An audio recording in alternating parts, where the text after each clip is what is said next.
All right, everybody. The button has been hit, which means we're on. And Athletics LLC is rolling.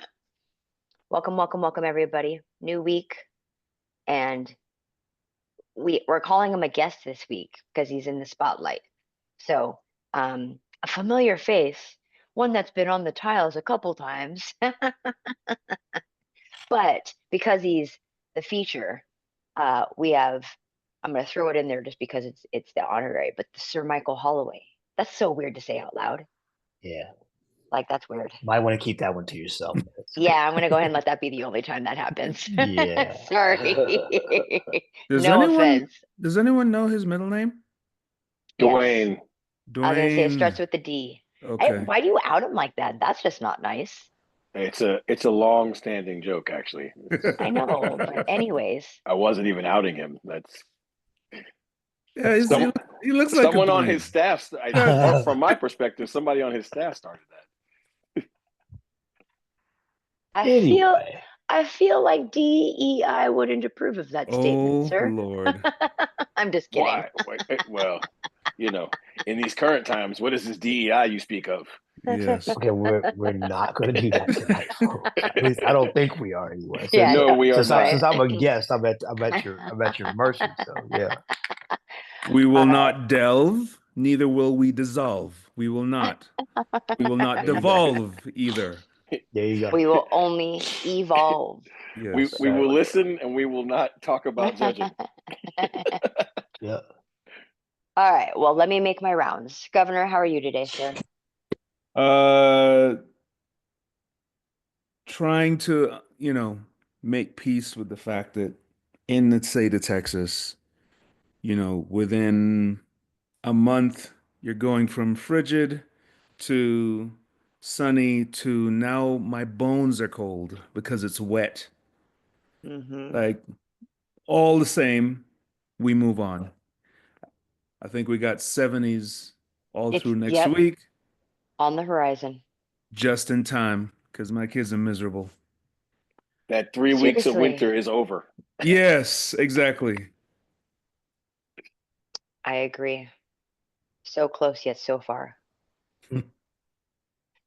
You're the snake. How are you today, sir?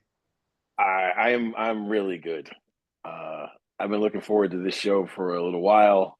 I got on all my Chinese New Year red. I feel like I'm in compliance. I don't know. I'm looking forward to all of this. Cool. Clyde, how are you today, sir? No. Preparing to board the plane to head on out for my first Lubbock, Texas indoor experience. In real life, we're dodging the executive order Russian roulette and trying not to get hit. That's what we doing out here. It's a daily event. You better keep your passport with you. Head on a swivel. You look ambiguous. I'm saying. You will not look ambiguous in Lubbock. Let me just tell you that. No, you will not. No, you will not. We got flyers on the building around the campus, alerting ICE that they are not allowed in buildings and whatnot. Oh man, this is what we're doing. Yeah, that's what's happening. Yeah. All right. Well, I'm sorry. One question, and then I'll move on. Governor, did you get a letter home from school stating that your children will be protected? No, I did not. A general blanket. Got it. Yeah, we did. We got an email stating that they will protect the children regardless of status. Wow. That it's a safe space that you can send your kids to school.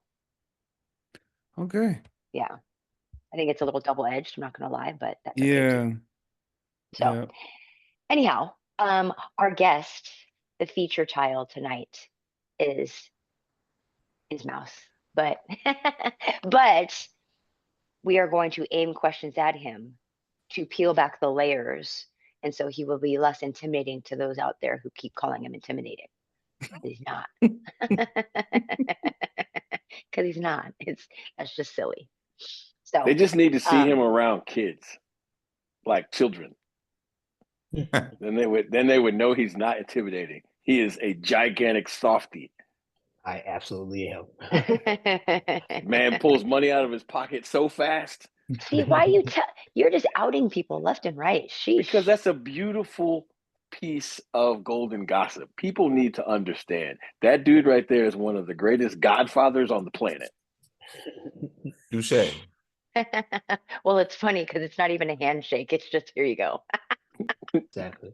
Absolutely. Here, and don't let your parents take it. Anyhow, how are you doing, sir? I'm well. We're gearing up. We're on our way to the Tyson Center this weekend, and we all know that Good times. special things happen there. So great meet. That they put together as always. So we're looking forward. We had a great meet a couple weeks ago at Texas Tech, and had a great week and a half of training. So now let's go see how we're doing. Nice. Well, you're the snake. I'm gonna go ahead and let you set this up because this has been your baby and you've been so excited for this the whole time. So go ahead and But I'm I just kidding. I can't ever fight back, right? Just take shots Just at me on a kidding. regular basis. Well, listen, I will be honest. For me, the excitement comes from we sometimes, without knowing it, we take our access and our knowledge and camaraderie with the great Michael Dwayne Holloway for granted, not in some sort of bad way, but we know things and we get to talk to him about things. Like if we got a question, we just call or text. And I mean, people would pay money for the excerpts from our group text, I'm sure. And so at the end of the day, I think I saw a podcast, just to be completely honest, like where the fruit of this came from. I saw the pivot, and watching Ryan Clark, who played for Nick Saban, and Shannon Crowder, who played for Nick Saban. Channing Crowder, who played for Nick Saban, peel back some of the perceived layers. Was I thought, we should do that. And so at the end of the day, that's where we are. So no softball questions. So I'll start. I'll start. All right. Well, if you didn't want softball questions, you should have started with Petty. No, I will start. So I will ask this very simple question that I think a lot of people want to know, and some people don't even know that they should know this. But how, sir, have you gotten here? How did you go from being a high school coach, in particular, one who's won a cross-country state championship, to, and you hate this term, the director of track and field at University of Florida? Because I'm not the director of track and field. I'm the head coach. The head coach of both genders. That's why I said it, because I knew he would see. If you're a director, you should be in Hollywood someplace. So okay. So I mean, hey, that's just you. That's how I feel about that. So I mean, that's why I said it. When you say how did I do this? Like, what do you mean by that? Like, do you like your path into this business is very abnormal, truly abnormal, and honestly not remotely repeatable. Other than by the grace of God by someone else, right? I'm just saying. Right. And so the real question is, it obviously starts with opportunities. And look, people can say what they want to about proximity and how you got those opportunities. Sure, let's say all those things are true, but you haven't gotten fired, right? So how did we get from managing high school talent and we'll start at the beginning in that. So back in 1995, Jeremy Foley makes a change at the University of Florida and lets the staff go. During the process, he hires Doug Brown, and Doug's coming to Gainesville. Mark Everett's a good friend of mine. We're actually bowling, and he says, you need to apply for that job. I'm like, yeah, they're not going to hire me. I'm still working on my degree, yada, yada, yada. So a couple of days go by, see Mark again, and he's adamant, if you don't go talk to the people, you're not going to fight. All they can tell you is no. So I'm picking up the phone and I call. I get the then and now still my current associate AD Jamie McCluskey on the phone, and I'm fully expecting him to say, "Hey, you're wasting your time. Finish your degree, maybe talk to us." And he says, "Hey, Doug and I are who he wants." He gives me Doug's phone number. I go and I have what I thought, and it turned out to be a very good interview with Doug. But he was very transparent with me and told me that his intention was to hire Daryl Anderson. Who at the time I didn't even know Daryl. Like Mhm. but I did know Kentucky was doing well, and he was the mastermind behind the sprints there. And so I just went back to being a high school coach, and I had a young sprinter named Bobby Williams who had made the junior team, and Bobby and I were getting ready to go to Miami for a meet. And my phone rings the night before, and it's Doug, and he says, "Hey, Daryl's decided he's going to go on an interview, and to be a head coach. And if he just gets on the plane to go to the interview, I'm going to hire you." So long story short, next day my phone rings, and he goes, "Hey, you're my guy. Now I have to scramble. I've got a pretty good cross country group. We were defending champions. I need to go tell them I'm not gonna be able to coach them anymore. I need to tell the team I'm not gonna be able to coach them anymore." Very, very emotional time. The drive to the airport after I met with the group was excruciating. I mean, I literally pulled over on the side of the road and thought I was going to throw up. So it was pretty bad. But so get the job at Florida, and it's just been a constant grind. I think the biggest thing I had to learn when I first got here was how to recruit. I got incredible advice the night before my first NCAA Indoor Championships. Jerry Clayton was the number one assistant. I'm the number two assistant. I'm at dinner with he and Adrian Melendez, and Jerry says to me, "I want you to stay downstairs during the meet." And it's my first NCAA championships. I'm like, "I don't want to stay downstairs. Why would I stay down there?" He goes, "You can watch the meet on television." He goes, "I need you to see the kind of athletes we need to be successful here." Best advice I've ever gotten. And I stayed down there. It wasn't as exciting on the television as I'm sure it was upstairs, but I still got to watch the meet. But he was right. No matter how good of a coaches we think we are, we need great athletes to be successful. And so that's kind of where it all started for me, with identifying the right kind of talent to be successful here. But I mean, my overall journey, I'm in my 30th year here. And I would say that the biggest thing that I've done is I kept my nose in the sand for a long time, and I just worked. I did everything I could to stay out of trouble. I did everything I could to make sure that the athletes have always got, the attention and what they needed to be successful. And as my success, happened, I was blessed and was named the associate head coach in 1999 or 2000, and then I was awarded the program in 2002, and then I was awarded the women's program as well in 2007. So. All right, well, I softened them up, folks. Up to y'all. I'll throw you one, and this is more something that I've been getting from the audience. You are here today as a guest of the show, but you're one of the original founders of the show. For many, many, many reasons, you have been absent from the show. Should the audience consider you moving forward a guest that we will see from time to time, or are you planning a full-blown return to the show? The EP and I've had this discussion a couple of times, and over time, I'll be back. I've got a lot of things going on. I've got a 10-year-old grandson that is at the house with my wife and I during the week, and he's a handful, and I can't put it all on her, but you guys know her; she can handle it. So, plus, I was doing a lot. I've been doing a lot of recruiting, been on the road a lot, and so I just haven't always been available on Wednesday nights and when we do the recording. But there's no angst, there's no beef or anything like that people seem to believe there's out there. It's just simply I've been really, really busy. Life takes its turns, and you know, I happen to think the show's in pretty good hands when I'm not on the screen, so it's okay, you know. But People do think you know, that though, which is weird to me. yeah, Oh no, they Very- definitely do. Yeah, there's no beef at all. Yeah, Drama for none drama's whatsoever. sake. Yeah. Governor, me Yeah. or you?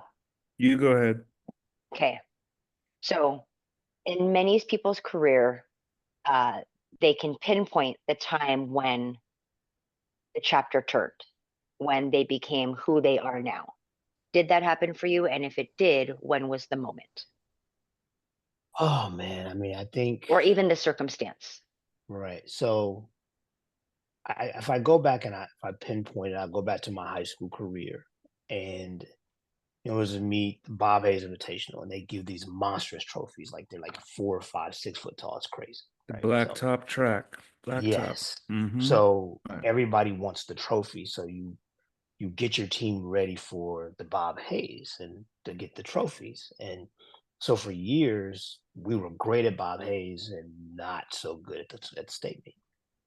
And I can remember sitting at the state meet, and it had to be around 86 or 87, and just going, man, like I got to do something different. I got to figure out how to taper my athletes better. I got to figure out how to get my athletes ready for championships and not regular season meets. Had a conversation with Tom Jones, who's the women's coach here at the time. He gave me some good tips. Had a conversation with JJ Clark, who's also here. He gave me some good tips, and I think that was a turning point when I started focusing on having the athletes ready at the end of the year when it counted versus just trying to get them to run fast.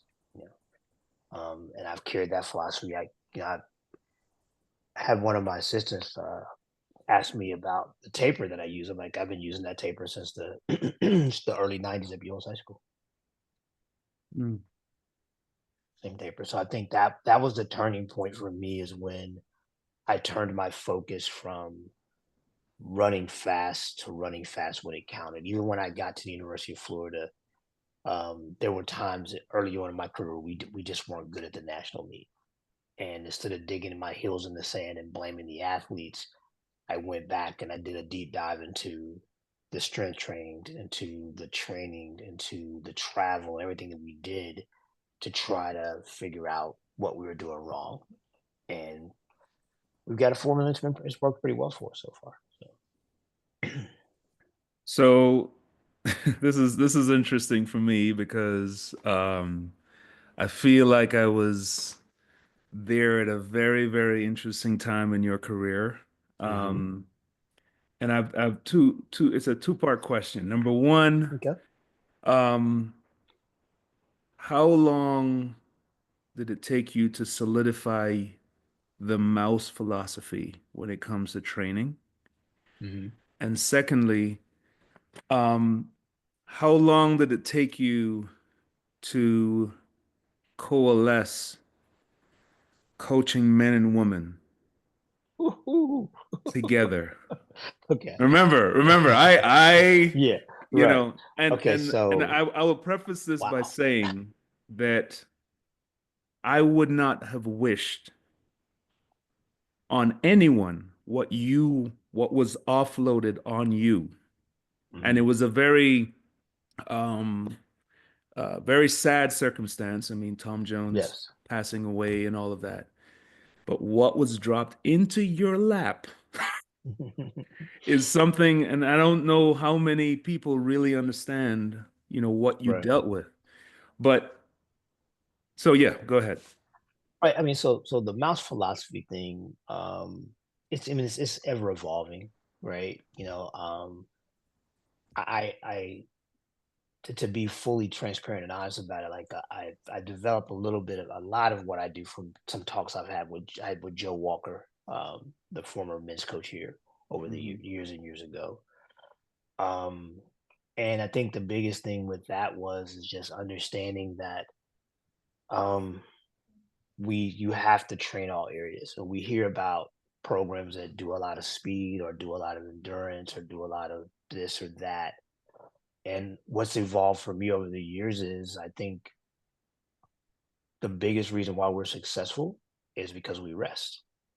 And I think a lot of people don't rest. They don't rest enough anyway. So we go pretty hard on Mondays and Tuesdays, and Wednesdays we do next to nothing. On Thursdays and Friday we get after it, and we don't train on the weekends. I've tried training weekends over the years, and just got enough for people showing up hungover and stuff like that, also, why waste my weekend or make myself miserable? Another one of the best pieces of advice I've ever got in my coaching career is when Bev Kearney called me and she asked me, she said, "Why do you train on Wednesdays?" And my response was, "Well, I like to do this." She goes, "I didn't ask you what you like to do. I asked you why you do it." And I couldn't answer the question. And she said, "You do it because the NCAA says you can.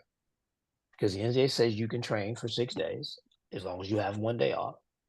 So people think you have to train those 6 days." And so when I got rid of that philosophy of thinking that more was better, and I learned to rest my athletes and train the proper systems on the proper days, things just really started to take off for us. And as far as the women's program I inherited, man, lot of angst, a lot of anger.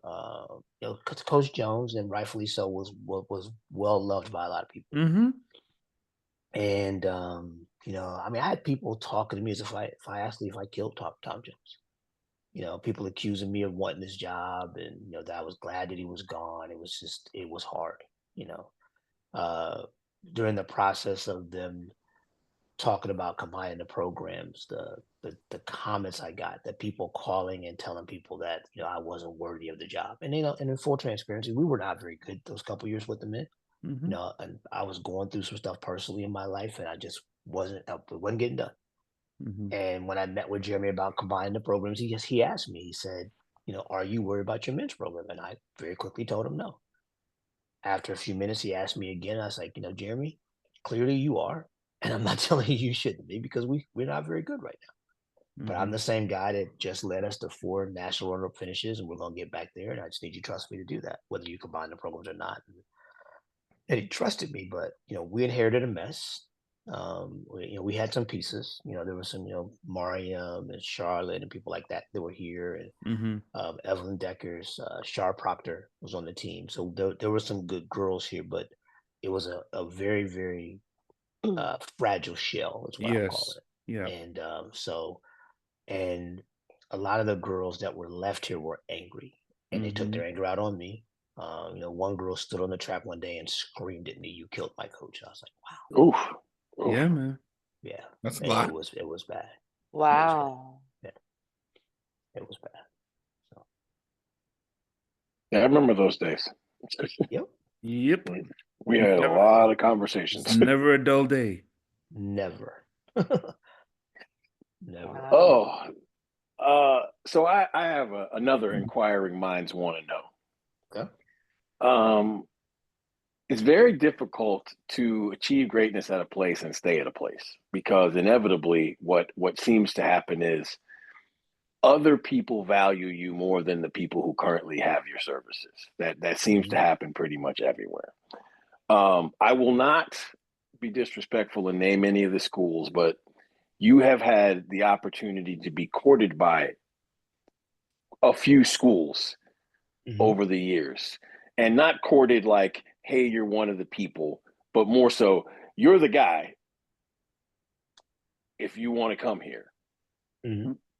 What keeps you at the University of Florida? Well, I mean, first of all, incredible infrastructure here. Incredible. The support I get, the academic support I get, we have everything, every tool we need here to be successful. And that was always Jeremy's deal, right? Like, I'm going to give you everything you need here to win. So I've got that. The other thing is, I'm an extremely loyal person. So when I sit in an athlete's living room and I promise their parents I'm going to be here and I'm not going to leave them hanging high and dry, I took that personally. Every time that I had the conversation with School X, that would be in the back of my mind. Like, I promised this group of young people I wasn't going to leave here. I wasn't going to go chasing money. And the other thing too, those of you who know me well, I'm a very simple guy. So I know where the bank is. I know where the grocery store is. Not saying I go to the grocery store very often, but I know where it is, Is that Krispy Kreme still there? Yeah. Tomorrow is Donut Thursday for the maintenance crew. So yes. Oh. Yeah. Mm. So yeah. So so I'm a very very systematic, right? I'm very boring, probably be the best way to put it. So I'm a creature of habit. So I wasn't really interested in doing something that drastic and different. My grandchildren are here, and I just didn't want to be away from them. Um, but I think more importantly was it's like I this was hard. Building this program to where we've gotten it now was hard, and I just couldn't see myself walking away from it and watching somebody possibly destroy it, or having somebody keeping it going and running my new team over while I was trying to rebuild that one. So, you know. Fair enough. Well, I'm going to say, to add, not a question or a statement on that. There are many people who say what you have done and are doing is impossible. And obviously it's not, because you're doing it. So I think above and beyond all other statements or questions, or even whether they be negative or positive about your situation, it's kudos, flowers, roses, all those cakes, things to give to you about it, because it doesn't mean it's supposed to be done all the time or for everybody, but you have done it. So it's shown that it's impossible. Well, It when just has I to be first right for took that over the person. program, and the governor, I've had these conversations, like Florida was always viewed as a sleeping giant, right? Mm-hmm. But they're also viewed as being very pampered. I'm gonna leave it right there, Governor. They were pampered. And so the charge and the struggle in the beginning was to harden the athletes, to callous them, to teach them how to compete at a high level when it counted the most. Mm-hmm. Because that had always been kind of the mantra of Florida, like, well, they're talented and they get it done, but not when it counts the most. So that was, a mindset change. The biggest thing I realized, like after the debacle, like we were really good in 04 and 05, and then 06 and 07, not so much. So what I realized happened then, and I'm not going to blame people. My staff didn't recruit very well, but that's my fault because I let them get away with it. But I realized then, if we were going to be sustainable, recruiting had to be every single year. Like, you can't go get a good class, and then while that class is here, you just focus on them, and all of a sudden you look up in the daggum cupboards bare and you're starving again, right? So recruiting had to be recurring. It happened all the time. And so the big thing was to build a model that was sustainable. And so, that's what we've worked hard to do. So to that point, as far as the NCAA space is concerned, you said 30 years you've been at this place. Yep. As we all know, you just recently put out a book, which by all accounts is doing pretty well. Most people write their reflective introspections at the end of their careers. Yours is obviously still going. Should we take the book and everything that is in it and you putting it out when you did and why you did, should people view that as a signal that the end is imminent? I mean, how much longer do you really want to do this? If you ask me right now, it's forever, right? I might wake up in 5 years or so and not feel that same way, but the book was the major driving force behind the book was my mom. And all of you know how close I was to my mom and how special she was to me. And I promised her I was going to get it done. And and I also, a big part of the book was a lot of people, and the EP and I have talked about this a lot over the years, like the number of people that just feel like I was handed this marvelous machine, right? And that I've just been lucky enough to keep the machine running. Like the people that don't really know the backstory and how hard it was to build this and even how hard it is to sustain it, right?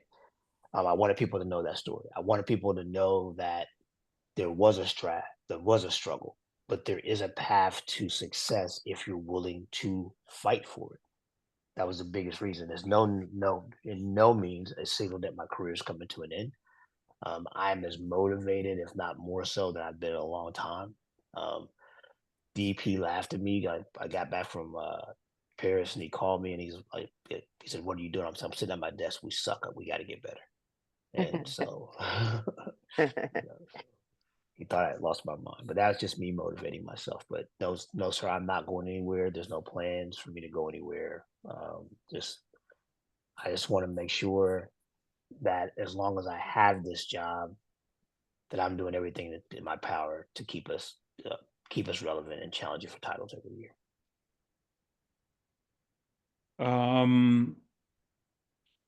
Who is the Gator type?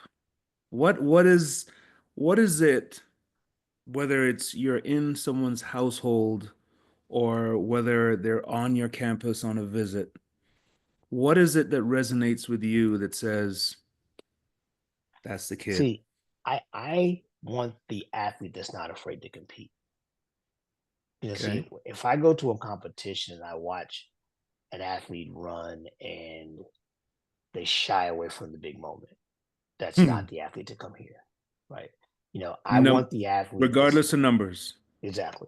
I want the athlete that's not afraid to stick their nose in it. I signed an athlete once because, I'll give you an example. Tony McQuay, right? I watched Tony McQuay at his state meet. I'm watching it on my computer. And he ran 10.7, 21.7, and 46.7, and looked like he was running the same speed in all three races. But what I loved about him that day was like he just kept competing. Right. I remember watching Calvin Smith his senior year down at the state meet. He won the 400 and he was visibly tired, but he lined up for the 200 and he almost ran Jeremy Hall down to win the 200 meters. So you watch those moments. So the Gator type for me is obviously you have to be talented. Let's not be, be silly, right? But I want people that want to compete. I want people that want to be a part of something special. I shy away from the person that when I'm on the phone with them, all they want to talk about is how many uniforms we have. I shy away from the person that wants to talk to me about, well, school X gets a lot more gear than you have. Then you should go there and get the gear. That's what you should do. So I want people to want to compete, but more importantly, I want good people. None of us, we're all coaches. None of us want to get that call in the middle of the night that so-and-so's acting up, right? So we tried hard to identify good people that want to come in here and work hard and keep this thing going. But the Gator type more than anything else is, I had a conversation with Ty Akins, who's a great hurdler at Auburn back in the day. And he said, Coach, I thought we had you guys last year. I said, you committed the fatal flaw. He goes, what? You have to put us away before the 4x4. Because if you don't, you know what's going to happen. And that's Gator pride right there. That's Gator pride. Yep.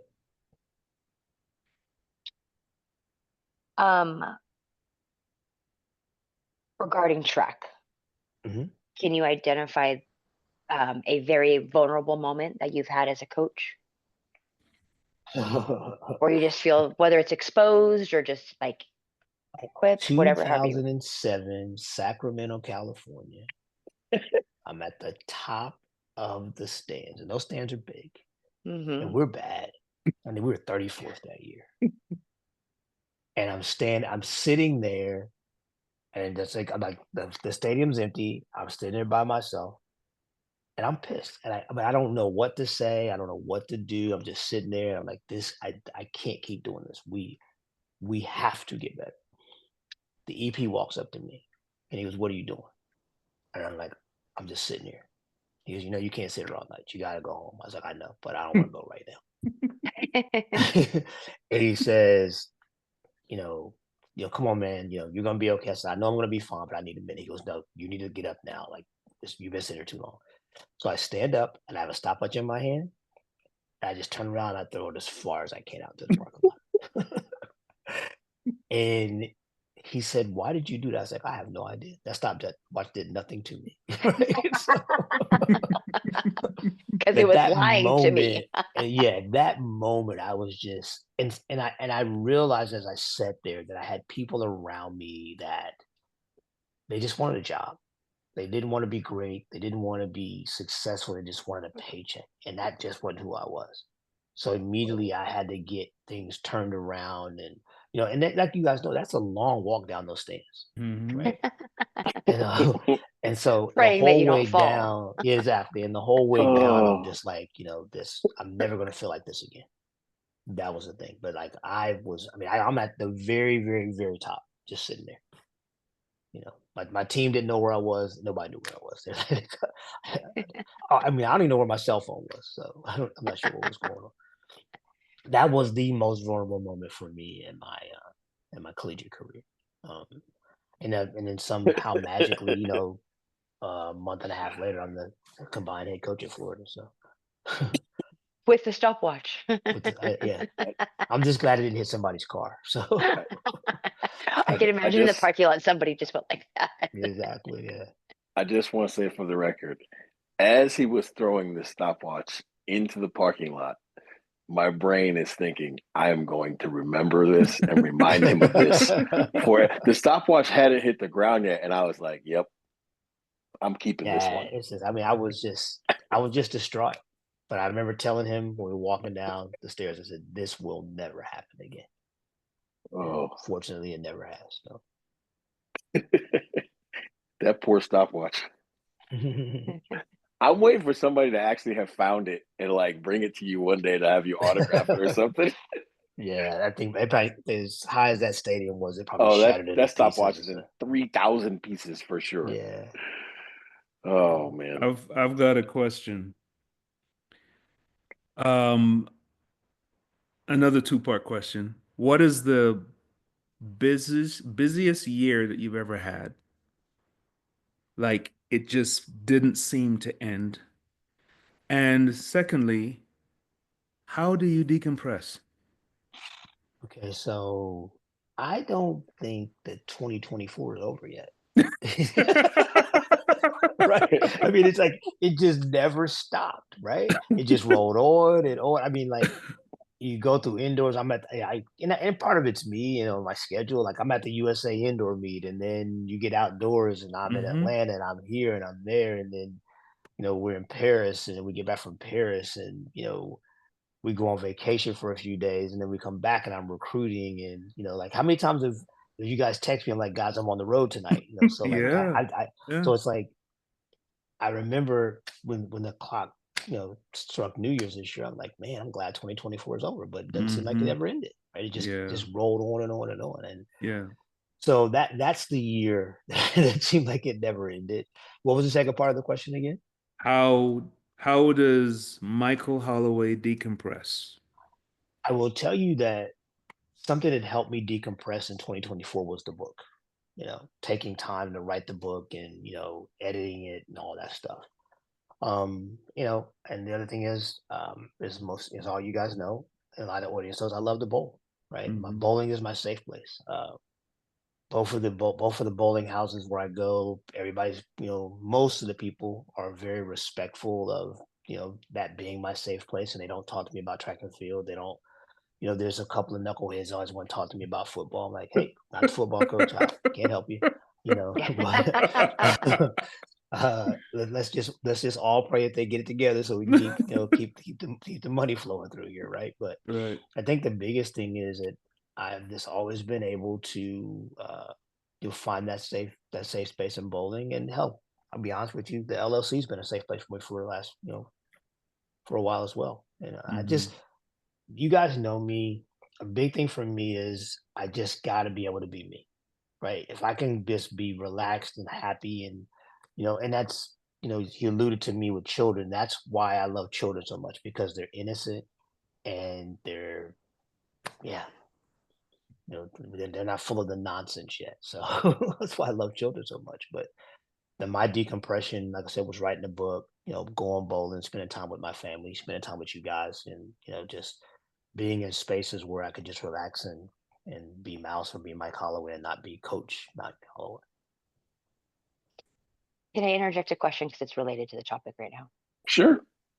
Okay, so I would hope everybody knows and understands that your son was on the Florida Gators and is currently training. How was that experience for you? Do you recommend it? Do you not recommend it? You know, what is your take on that now that it's kind of the NCAA part is done? So I think I would definitely recommend it. The reason it worked for me was because he was a jumper, right? So I got to be, I'm the head coach and I'm watching, but I'm dad, right? And Nick Peterson did a wonderful job with, you know, helping him develop. I mean, the guy never triple jumped in his life, and in 2 years went from his first competition jumping 44 feet, jumping almost 52. So, you know, great job.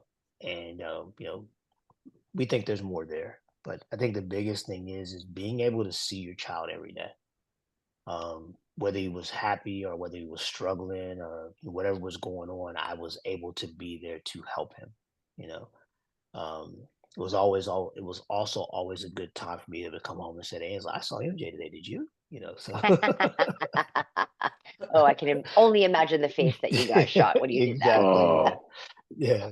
So I got some darts from that one, but I mean, but this absolutely recommend it. I, as you guys know, I love my son, and I love him because he's grown to be to quite the young man, and being able to watch that growth and, you know, experience it, and just, you know, just watching his body change from all the strength training and stuff he was doing was really cool to watch as well. So, but no, I would highly recommend it.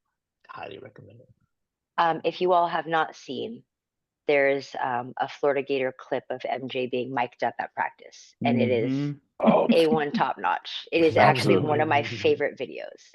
I love it. He is his father's child, isn't he? I mean, yeah, he's a clown. He is. Okay, I've got a two-parter. The first part I think is probably relatively short, but it's do you feel like you've learned or grown more from the titles that you've won or the losses that you guys have taken? And the second, by far, and the second part is, again, you know, I like to ask questions that I know the answers to for the most part, but I know other people really want to ask these questions. And we talk about the street committee a lot, so this is kind of a street committee conversation. So it's been said, and it's been said around me a lot, and I just shut my mouth and don't say anything. It's been said that, quote unquote, being on Mouse's staff must be really, really, really tough. And then, but nobody ever wants to leave. So what do you say to that? Because it can't just be money, right? Okay, like, so, obviously money, sure, I'm sure plays a role, right? But why does everybody stay? Okay, You're a so first of all, taskmaster. yeah. So first of all, we're going to address the first part of this. The L's by far, right? Which is why when there's not an L, I create a narrative that's we got to find a way to get better, right? Yeah, about the horrible year you had in 2024. Exactly right. Yes. So terrible. But I create that narrative terrible. because that drives me. So when I have like in the L, like, I'll be honest with you, and I don't have to tell you because I told you after the meet, I was angry. We won a national championship last year and we performed horribly, right? I was extremely disappointed in my men's team last year. And because we were, you know, we won the title, but we tried to give it away, and that's just not who we are. So I think what happens is I hear too many coaches, it's never their fault. I hear too many coaches, well, he's not doing this or she's not doing this or they're not doing that, running their time and da da da da. Well, I take that as an opportunity for me to coach better, for me to teach better. I remember watching I think it was the first SEC championship game, and I forget who the quarterback was, threw an interception late in the game. Alabama beats Florida. And the person that interviewed Steve Spurrier afterwards said, "Coach, what did you think about that play? What do you think happened?" And Coach Spurrier said, I have to coach the quarterback better. And we have to coach the wide receiver better. Because if we coach them better, that never happens. And I just see not enough of that happens. So when people have a loss, when people have, you know, something not go their way, it's always the athlete's fault. And that's something that, again, I think that's one of the reasons we all get along, because we don't do that. We've all had conversations like, I've got to fix this, right?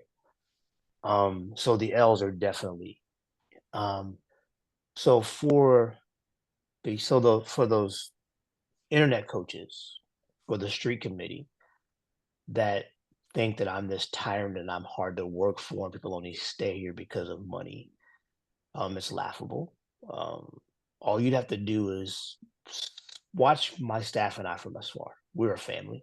We're very close. I'm a taskmaster, I am, but I'm a taskmaster when it comes to what I'm doing, and I expect them to take care of their space. And now, if you're not taking care of your space, am I going to walk over and make a comment? Absolutely, that's my job. But I don't bother my assistant coaches. See, you know why people love me here in Florida? I don't have staff meetings, right? I don't. Yeah, I hear these horror stories about people having staff meetings every Monday or Tuesday or every day of the week for 2 or 3 hours. I've got work to do. And if I got to sit in a meeting to show you I'm the head coach, that's a problem for me. So if I want to talk to Nick Peterson, I go in his office and talk to him, and then we go about our day. My throws coach is on the track all day. I'm not pulling him away from his athletes. Heck, I'm on the track all day. So I have like interactions with my staff every day. I talk to them about things we can do to get better, but I'm not overbearing. I don't yell. I don't scream. I don't curse at them. But I do just demand that they have the passion that we need to be successful. If you're not passionate, you can't work with us. Just won't work. Is it true that when you send out a text message that y'all have a staff meeting, that they all text in a private group chat to who messed up? Absolutely. If I send a text message right now saying meet me about everybody in the office at 9:00 tomorrow morning for the meeting, they go to their private chat and go, so which one of y'all messed up? Right. So because we just absolutely don't have staff meetings. But people say, how are we successful when we don't have staff meetings? Because I talk to them. I'm in everybody's office every day. A lot of times I miss Will because he's out on the trails or someplace, and but when he's out on the track, I go talk to him. I walk. I mean, I've got a path in lane 9 that's pretty clear, right? So I walk right by the throwers. I stop and talk to them for a couple of seconds. So we have conversations. So I think this narrative that people stay here because I pay them a lot of money, they are well paid. This narrative that people stay here because we win, well, we win because we're a team. I had a recruit's dad say this to me. I'm concerned about my daughter coming to Florida because I heard you coach everything, and I'm curious as to whether she'll get the time she needs to develop. And I started laughing. He goes, "Why is that funny?" I said, "Well, first of all, who's come here not developed? Second of all, I'm a bad man, aren't I?" He goes, "What do you mean?" I said, "Think about how good my team is. I coach everybody." He said, "I would question whoever said that to you if they've lost their minds. There's no way I could coach this whole team." So in answer to your question, I treat every one of my coaches with the respect that they should be treated with. I give them all the tools to be successful, and I get out of their way. That's why they stay here. Okay. So in that space, since we're talking about narratives, why can't you coach women? At least that's what I heard. I don't know. I think That's a great question. Yeah, it is an incredible question. So the problem with that is that, so I want to borrow Nick Saban's thing here. Like, I really don't care. First of all, someone else's opinion of me is none of my business, right? We'll start there. But then the other side of that is, so we got some fat guy in his basement with his shirt off, drinking beer in his mother's basement, telling people I can't coach track, right? So that's funny in itself, right? So I've said this to someone just recently. I said, so the problem is that our women's team just happens to be on the same campus with arguably one of the top 2 or 3 men's programs in the history of the sport. So if you're going to compare our women to our men, then compare the other team's women's teams to our men's team as well. But if you take a deeper dive into it, our women's team has been the most successful team over the last 5 years of the NCAA. We're the only team that hasn't been outside the trophy. We're the only team that, has won, when Arkansas won indoors and outdoors here last year. But other than them, nobody else has done that. In my tenure here, so there's 21 events at the NCAA meet, right? Outdoors. We've had an NCAA qualifier in all 21 of them. And we've had an NCAA scorer in 20 of the 21. But we can't coach women here. Right? If you're talking about me personally, NCAA champ in the 200, collegiate record holder. I think we were the first school or one of, only a few schools in history that have won both the 4x1 and the 4x4 in the same NCAA championship. NCAA champion in the 400 indoors and out. USA champion in the women's 400. We've done some pretty special things here. What Jasmine Moore and Anna Hall and that group did when they were here is just phenomenal. Parker Valby. So we coach women pretty good. I'm not sure why people think we can't, but like I said, their opinion me is none of my business. So they're okay. So take me through a day in the life from when you wake up, your routine. You have a pro group, right? Take me through how you are managing to produce one of the best men and women squads in the country year in, year out, while balancing that with family, the staff that you have to manage, and a tremendous pro group. So, take us through. Hold on, that's not a pro group. That is the national team of the country of Florida. Right. Okay. Absolutely. No, it can't be Florida. It's the city of Gainesville. The country of Gainesville. The country of Gainesville. Yes. All right. So I'm early riser. I'm usually up 5:30. Late at 6 o'clock in the morning. And honestly, the first thing I do is I grab my iPad and I read a Bible verse and I usually post it to Facebook. After that, I've become obsessed with this game called Free Cell, right? So I have to get my daily free cell win in, and then oh my Lord, my day rolls. I take Amari to school, and I'm in the office, and I spend a couple hours doing paperwork or whatever, and I'm out. I walk out those doors at 9:30 for the first pro group, and I'm out there till 4:30 every day. I get the pros out of the way in the morning, and then I bring the college group in the afternoon. And I have an incredible support staff. Adrian Melendez, my director of ops, is that guy. Before him, Therese LeGros was that girl, that woman, right? Mm-hmm. And so because of Adrian's skill set, like I don't have to worry about ordering equipment and making flight plans. Like Daryl Anderson called me last night. He goes, "Where you guys staying at in Fayetteville?" I'm like, I have no idea. What time are you guys leaving? I have no idea. I'll get my itinerary tomorrow sometime, right? I don't worry about those things. So because of the incredible support group that I have, I'm able to just coach.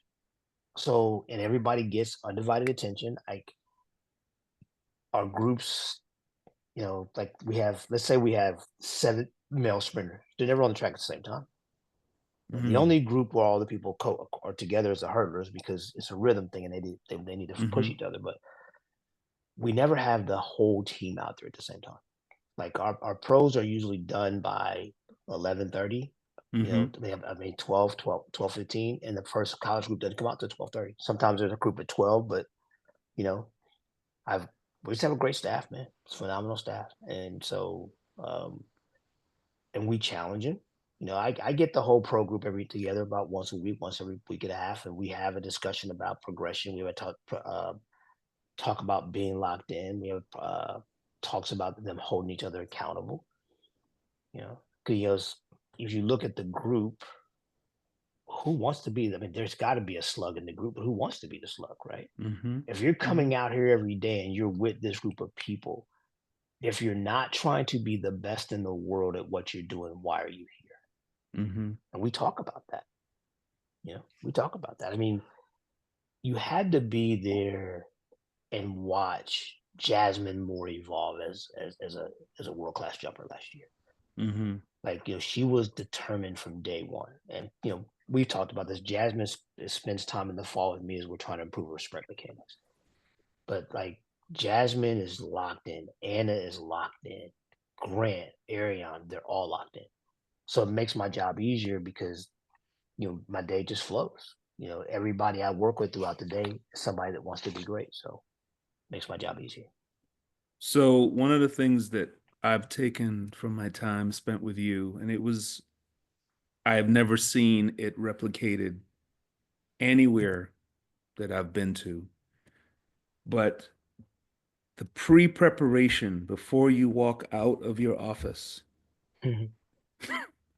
the pit, the hurdles, the spacing, the lining of the field, like how do you foster that, right? And Well, and go ahead. Well, it's just, there's a reason why there's Donut Thursday, right? The maintenance crew got pizza today, right? They take care of me, I take care of them. And then we have student managers, and Mm-hmm. they have scholarships. Might be partial. The head guy, I think, gets a full. The rest of them get partial. So it's a job. And I've had former managers go on to have great jobs. Like, Yeah. Ethan Tucson was a manager. He's a throws Mm-hmm. coach at VCU. Another guy, Yep. Stephen Morrison, was a manager. He's a big time CPA down in Miami. But they write Eskin. me and they tell me stories about how, me making them pay attention to detail as a manager helped them in their real life. Mm-hmm. Those are those are the stories. You can't beat those. But Yeah. it's like, everybody has a job, and I'm gonna give credit where credit's due. The managers are managed by Melanie Welty, and when they mess up, they get it. Mm. They get it. If she hears me getting on them, she gets on them. Your job is to make our lives easier, not make it hard. Yeah, Kareem, I joke with him that he's got the morning Olympians followed by the afternoon Olympians. It has played out that way. I mean, when I said it the first time, he wanted to fight back, and I was like, okay, well, we'll see how 24 goes. Let's just say I won that conversation. Big League, what you got?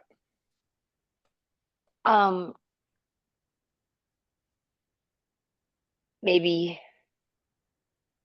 Okay, so this sounds similar, but it's actually not. But maybe I hope that you feel confident in sharing this. Can you identify one time where you just really missed?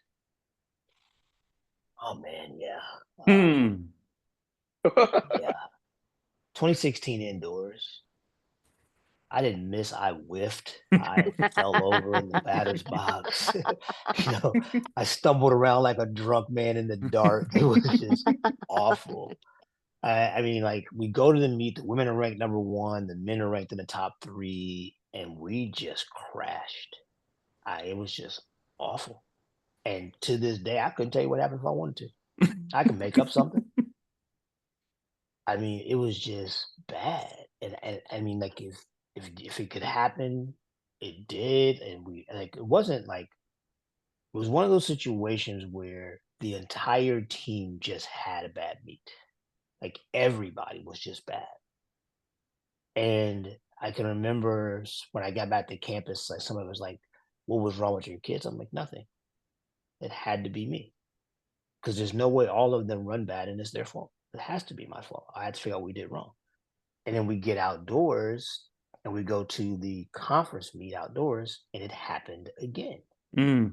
So I'm like, "Oh, no, no, no, no. Like, that's enough." Right. So, I mean, we were sixth on the men's side, and I think we were fourth on the women's side at the conference that year, but we lost Kyra Jefferson. So I knew we were going to struggle at the national meet without Kyra. Mm-hmm. But I set the staff down. And I said, "I believe we can win the national championship on the men's side." And I remember a couple of them laughing at me. And I'm like, "Guys, I'm serious." And they go, "Really?" I'm like, "Yeah." And, we locked in, we had some conversations, we changed some things with, I'll be honest with you, with some things we were doing a little bit aggressively in the weight room. And we changed some things, went back to a taper that I've always used in regards to the weight room. And a month later, we were national champions. But like I said, in 2016 indoors, missing is not the word. We got to find a much more aggressive word than that. Much more aggressive word than that. And like I said, it wasn't just the men; it was the men, it was the women, it was everybody. Throws, jumps, distances, everybody. It was just awful. It was just awful. Wait, I have another question. Sorry, Chuck. I know you're ready to fix your face. I'm cut. So for the audience, Mouse's family is like the Family Matters family of track and field, if you would, right? Everyone has their own role, great support staff, familial. I'm not talking about track and field, familial. You say it, I believe it because I've seen it happen. What is it about Angela that makes it? What is she? What is it that she has? Energy, right? She has this it's kind of energy about her. You guys have been around her, you feel it. Yeah. Mm-hmm. And she's the family matriarch. She's the person that keeps everybody in line. I'm her muscle basically, right? So they're like don't make Go me take call care of that. grandpapa, right? Yeah. But I think what makes it work is, like you said, we all have our roles. It's been wonderful watching, you talked about MJ earlier, like watching him evolve from now he's a college graduate to now watching him tutor his nieces and, have conversations with his nephew about the process of getting to college and getting a degree. But I think that like the biggest thing is that they give me my space, right? They know that there's times when I'm just tired and I just need to rest, or there's times when like MJ will just come over here and we'll sit and watch a movie with me, right? Just that kind of thing. There's times when MJ was in high school, he played JV basketball his freshman year, his sophomore year, and I remember him like that's when I first started getting into bowling. And there were nights when he had basketball games where he said, "Dad, I want you to come watch me play for the first quarter and a half, and I want you to go bowling." I'm like, "Don't like it, Miss." He goes, "No, no, you need that. Like, I like it when you go bowling because I feel like it makes you more relaxed." That's my son, right? And like I said, we all have our roles, and it works because of that. And you know, we stick out for each other. That's the biggest thing. Biggest thing. But Angela, it's energy, it's focus, and she's always like kind of planning ahead for everybody, the next step for everybody. So that's why it works. So,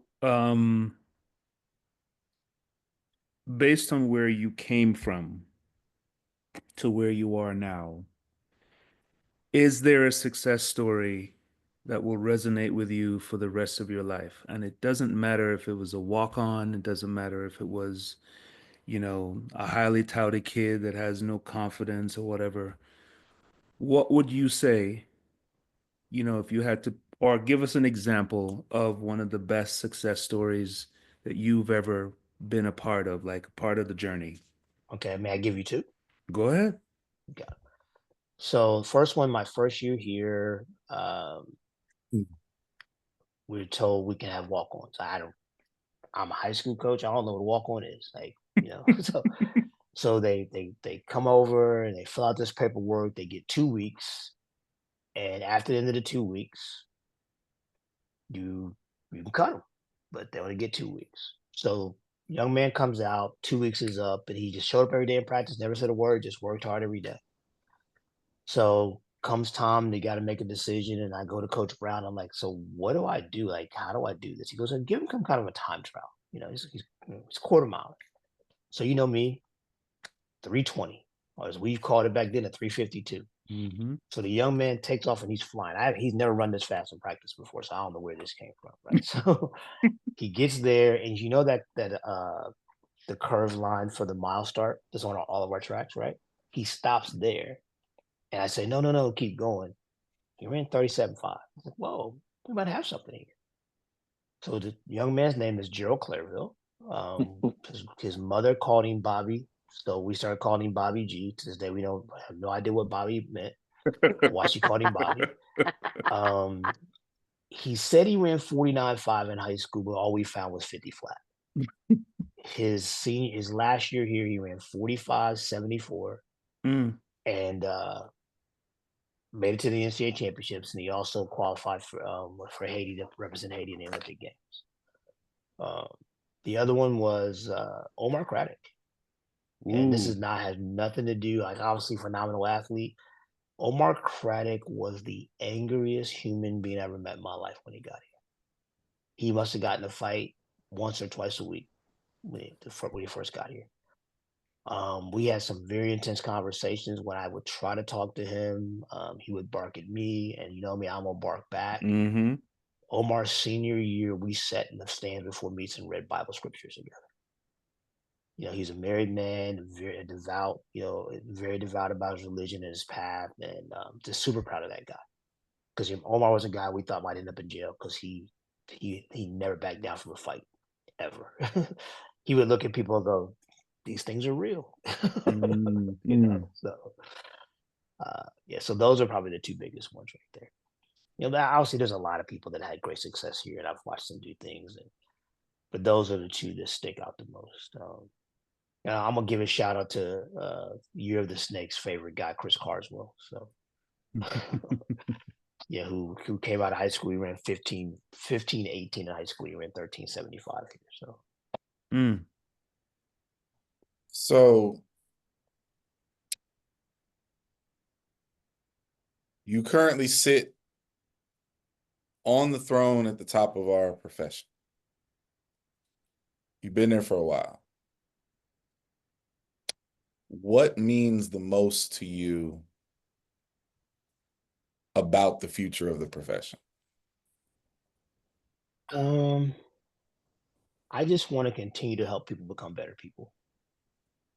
I want to see from the track and field side of it, what I want to see is, first of all, I would like people to not panic, because I think everybody's going to be okay. Now, will everybody be perfect? No, but I think everybody's going to be okay if they'll stop looking for the doom and the gloom. And I want everybody to just take a moment and take care of their space, right? Stop worrying about what uncle and cousins and nephews are doing across the country in their spaces. If we all take the time to better our spaces, because I think as track and field coaches, we're the worst people on the planet at tearing each other down. And I feel like if we take a little more time and just take care of our spaces and make our spaces better, the sport will get better and better and better. I had a guy ask me today, do I think that the changes and the roster changes are going to hurt us at the Olympic level? No.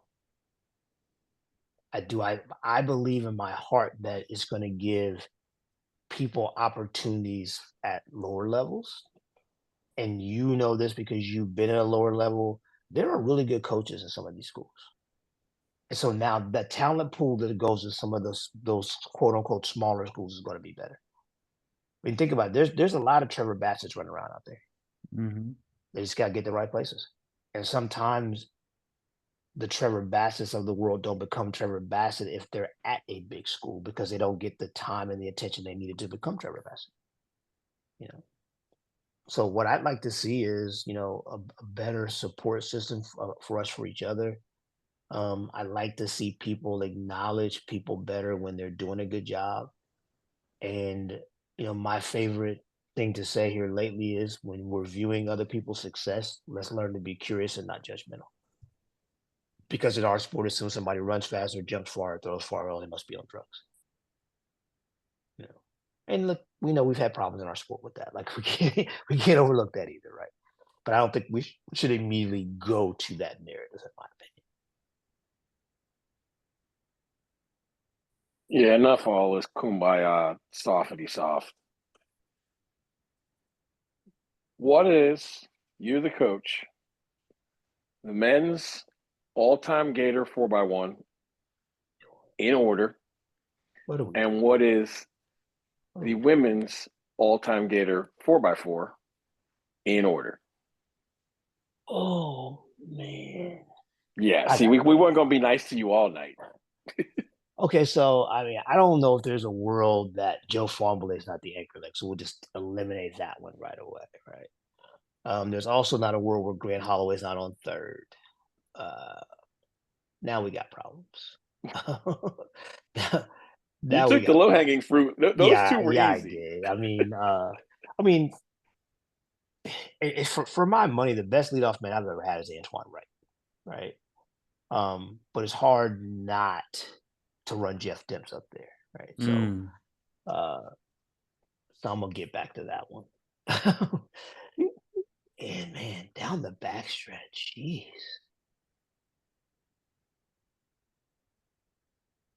The audience will say it's not Bernard Williams.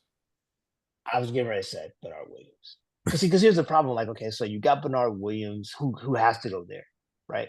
Because I was thinking Wanye McCoy starting to make a case, but it's Bernard Williams, right? But then, so now the leadoff leg, now you've got John Capel, Jeff Demps. So I'm probably gonna have to go Capel. Yeah. Wow. I left a lot Because of I good was like, people. ain't no way you're running a 4 and John Capel's not on it. So Capel to Bernard to Grant to Joe Fauble. I think we're okay. Jeez. Yeah. So I want to say this for the record, women's because 4x4. most people don't understand. That's number 1 and number 2 all time at the University of Florida, and the 100 meters are not on the relay. Just for the record. I want people to do your research. They're not. Number 1 and 2 were not even mentioned. So for the women's 4x4, there's no world where I'm ever going to line, and Robin Reynolds is not my leadoff lane. Wow. Because like she never missed. She is a monster. Yeah. I'm gonna run Kyra on second.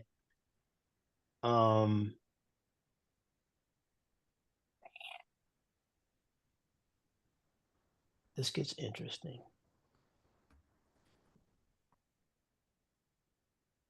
Yeah, I'm gonna run Destiny Gauze on third, and I'm gonna anchor Fleet the Diggs.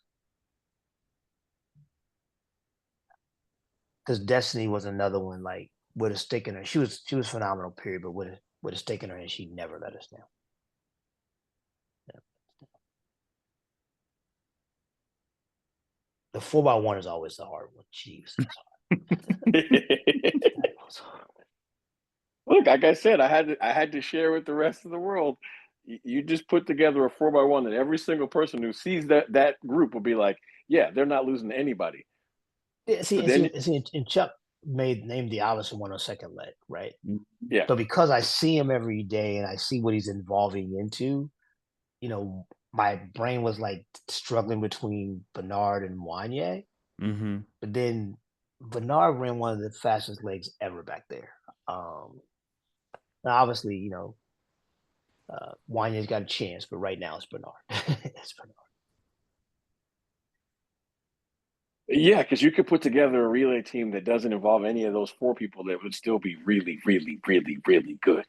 Yeah. Yeah, we've been blessed, my friend. We have.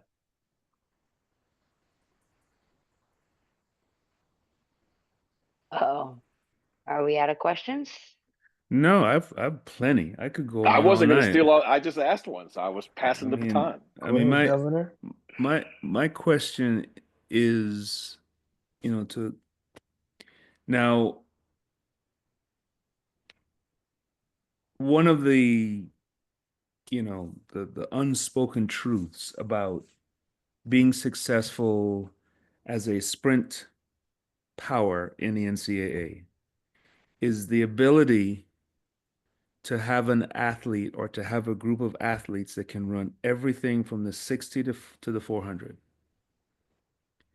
It is something that I know that the majority of coaches in our profession probably shy away from, because it's too vast of a space. It's different energy systems. It's different types of training. It's, but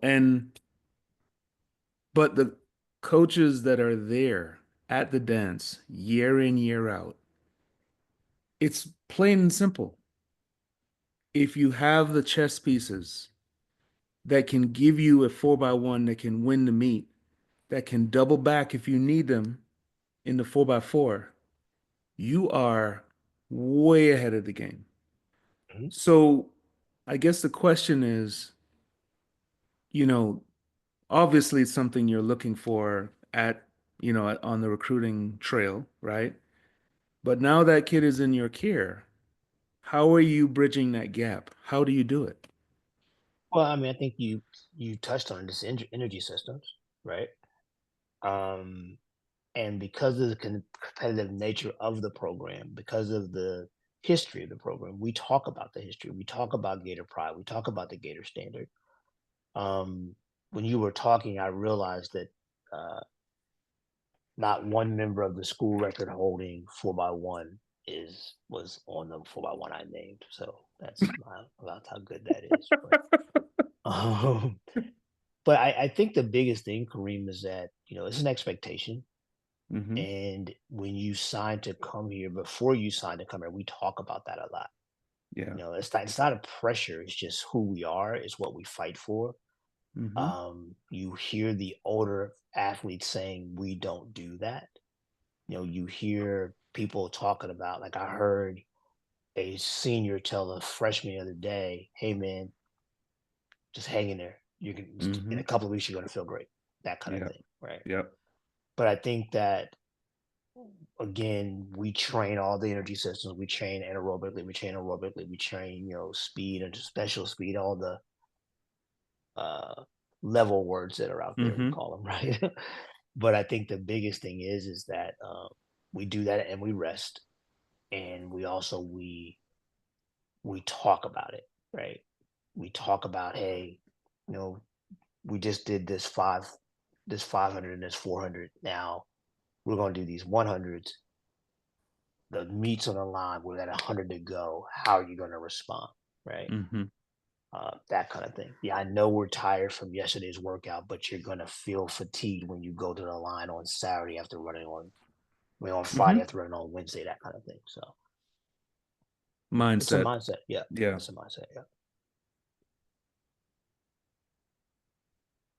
Clyde, you got one? I guess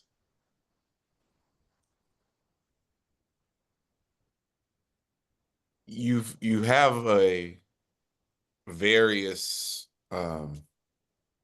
array of people that are in high level competitions at the end of the year, be that NCAA's, Olympic trials, Olympics, world championships, etc. Very different people, very different personalities, very different events. Yet, one of, I would say, your signatures is that your kids never look scared of the moment. Now,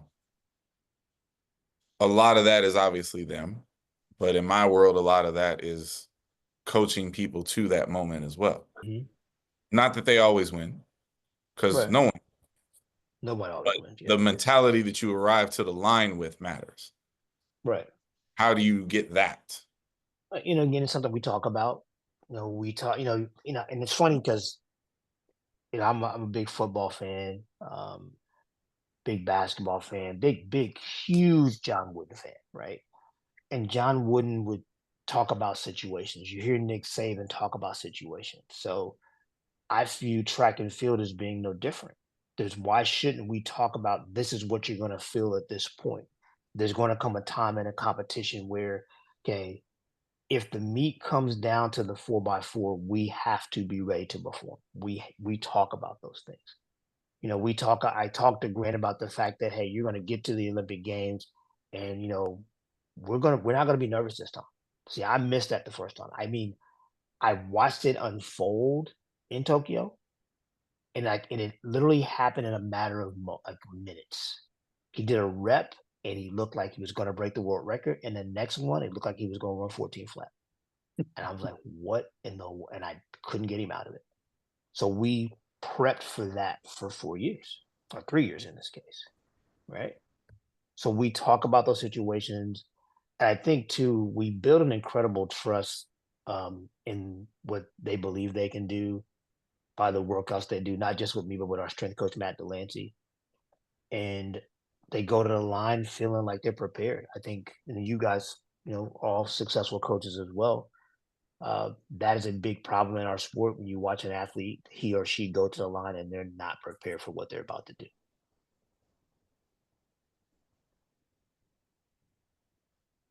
Yeah, I mean, I think the governor and I just had this conversation a couple days ago about, you know,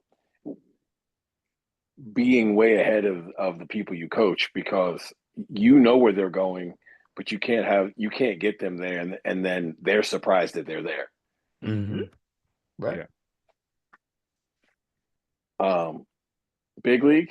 I don't want to steal all the time because I got questions coming out my ears. So, Who is a new name in the coaching game? They don't have to be young, but a newer name that's being commonly spoken about, who you would like to recognize? Excuse me. Man, that's you. I put me on the spot. You chose violence there, didn't you? Well, I must say that I'm gonna take one of your colleagues that's doing a great job, Tyrone. He's doing a very good job. I think one of the better field event coaching minds is very well hidden, and I hope I don't get in trouble for saying this out there in San Jose. TJ. I'm not trying to get people to hire him away from you, my man, but that dude's good. I mean, Yes, he is. He does an incredible job. He might be the best guy in the country at teaching them to manage the runway. You know, like his athletes are just spot on every single time. So that's impressive to watch. So those are two right away. Man, who else have I noticed is just I find it amazing I've been able to keep him. I'm just saying. yeah. No, he's really good. So I think he's a guy that just definitely done a good job. And then I can't. And this is back, so I can't think of his name right now. But the young man is at Alabama State right now. Doing a great Justin job. Anderson. Position. He's the whoever's coaching the sprinters. The one that's coaching the 200-meter guy. I believe that's just Justin Anderson. Okay, yeah. Whoever he is, and I apologize for not remembering his name, but I've watched him work with that young Stubbs last year. Yeah. And watching them interact in the warm-up area. And as you know, you've coached at that institution, and that group they have a tendency to get to the big one and say, well, I don't belong here. Mr. Stubbs, Dave, like, we belong. Like, we came here to play. So that was impressive. It was. Nice. So Miles, how's it been being a combined events coach? Well, because of the way we do it by committee, right? Practices are fine. But I think all of you guys should have your heads examined for putting yourself through that for 2 days and 7 or 10 events. But I mean, when you've got one of the best athletes in the world to work with, it makes it a lot easier, right? Yep, it really does. But it does help to have a dog in the fight. That is for sure. It does. But I mean, I actually enjoy it. I enjoy writing the training for it because, that for me anyway, with multi-event training, you can't make it just blah, right? You have to tweak a little something each week, add a little flavor to it, so the athlete doesn't get bored, so they don't get stagnant. You have to make the progressions, and you're trying to progress in 6, 7, or 10 different events. So it's not like just, hey, let's try this. Like, it has to be very well thought out and planned out. And so I mean, I don't mind the coaching aspect of it, but the meets can be a little nerve-wracking and long. So It's definitely an endurance race. It's a marathon. I mean, like with Linden last year, like I don't even coach Linden, but everything's going well, and here comes the pole vault. So then I saw he clear the bar. I'm like, okay, we're good, right? But like when it comes to the vault and the deck, you just want to make, once they get the bar, you're going, okay, well, this is going to get some points. Now they'll go to work, but you always want to make sure they clear that first bar. So I can't remember whether it was in Budapest or Paris, but when you texted me and you're like, I have no idea how or why y'all do this. Exactly. It was Budapest. It's Blueface. Yeah, it's I will say it is weird sometimes realizing that you train and do all these wonderful things to spend the vast majority of 2 days underneath a stadium. Mm-hmm. I think it's great. I love Yeah. it. When we're outside of it, I'm like, oh dang. Now I'm gonna Yeah. go back with the regular people. Right, you feel like you're out there with the commoners. Oh man. All right. Well, we may have to make a part 2 of this. So we appreciate you being vulnerable and allowing us to ask you some questions, put you on the You're spot, very welcome. and pull back the layers to show people that like you are one of us, and you have been one of us, and you started as one of us. And so it's obviously I am late to the game of knowing your evolution as to becoming who you are today, but to be able to be a part of any conversation with you is always a blessing. So Well, I appreciate that. And I want to say this. One, I'm not retiring anytime soon. Two, I've got beef with nobody. I just have been incredibly busy with life and those sort of things. And I appreciate you guys wanting to do this. I really do. Thank you for giving me the opportunity to talk to you guys a little bit. And I hope that everybody watching learned a little bit about me. And yeah, cool. Well, It everyone. was fun. Oh, Yeah, it was. Thank you. You're welcome. definitely. So travel safe this weekend, wherever you might be landing at. You guys We will stay safe. see. Yeah, we will see each other soon. Bye, everyone.